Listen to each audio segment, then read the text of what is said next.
آج بھی ایک مسئلہ آپ کی خدمت میں عرض ہوگا نماز جماعت کے حوالے سے، اور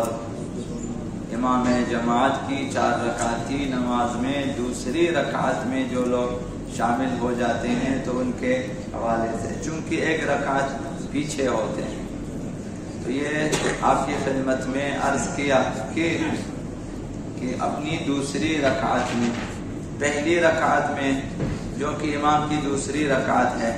قنوت بھی اس کے لیے مستحب ہے، تشہد بھی مستحب ہے، اور تشہد کی حالت میں تجافی واجب ہے کہ ہاتھوں کی انگلیاں اور پیروں کے پنجے زمین پہ رکھیں اور دانوں کو اٹھا کے رکھیں، اسی حالت میں تشہد پڑھیں، مستحب ہے چونکہ اس کی پہلی رکعت ہے۔ اور اس کے بعد امام جو ہیں وہ کھڑے ہو جاتے ہیں اپنی جو ہے تیسری رکعت کے لیے، یہ مأموم کی دوسری رکعت ہوتی ہے، تو وہ اپنی دوسری رکعت میں اب اسے حمد و سورہ اسے خود پڑھنا ہوتا ہے، چونکہ امام کی قراءت اب اس کے لیے کافی نہیں ہے، امام کی تیسری رکعت ہے، تو وہ حمد پڑھے گا، سورہ پڑھے گا۔ اگر وقت نہ ہو تو صرف سورہ حمد پڑھیں، سورہ چھوڑ دیں، صرف سورہ حمد پڑھ کر رکوع میں امام سے ملنا ضروری ہے۔ اگر موقع مل گیا، وقت تھا، تو حمد بھی پڑھیں، سورہ بھی پڑھیں، قنوت بھی پڑھیں، اپنی دوسری رکعت ہے۔ اگر وقت نہ ہو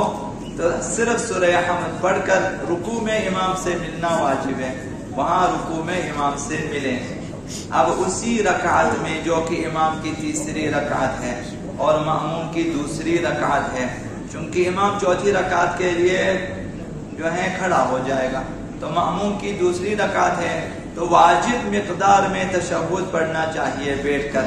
واجب مقدار سے مراد یہ ہے کہ مستحبات تشہد کو چھوڑ دیں، واجب ہے کہ ترک کر دیں،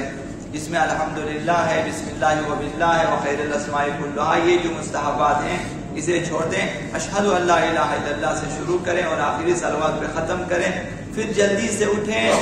کہ وہ اپنی تیسری رکعت میں کم از کم ایک بار تسبیحات 4 پڑھ کر رکوع میں امام سے مل سکے۔ تو یہ اس کے لیے ضروری ہے کہ اگر مأموم اس وقت اقتداء کرے جب امام جماعت کی 4 رکعتی نماز کی دوسری رکعت ہے، تو مأموم اپنی تیسری رکعت میں جو کہ امام کی چوتھی رکعت ہے یا سورہ پڑھے گا، اس کی مرضی ہے، تیسری اور چوتھی رکعت میں انسان کے پاس اختیار ہے، سورہ حمد پڑھیں یا تسبیحات 4 پڑھیں۔ اب یہ مأموم جو ایک رکعت پیچھے اس کی تیسری رکعت ہے، یا سورہ حمد پڑھے گا یا پھر تسبیحات 4 پڑھے گا۔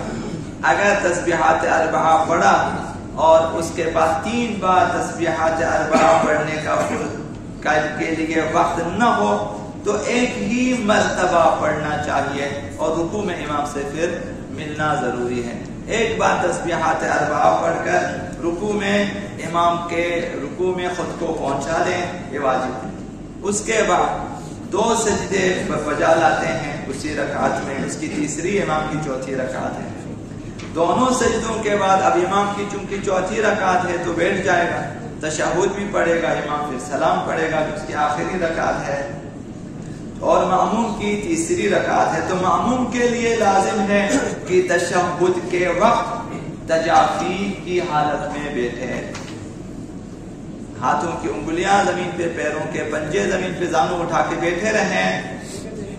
اور تا ان کی امام تشہد اور سلام سے فارغ ہو جائے۔ مستحب ہے کہ امام کے ساتھ تشہد پڑھے، مستحب ہے، اور لیکن سلام نہ کہے امام کے ساتھ۔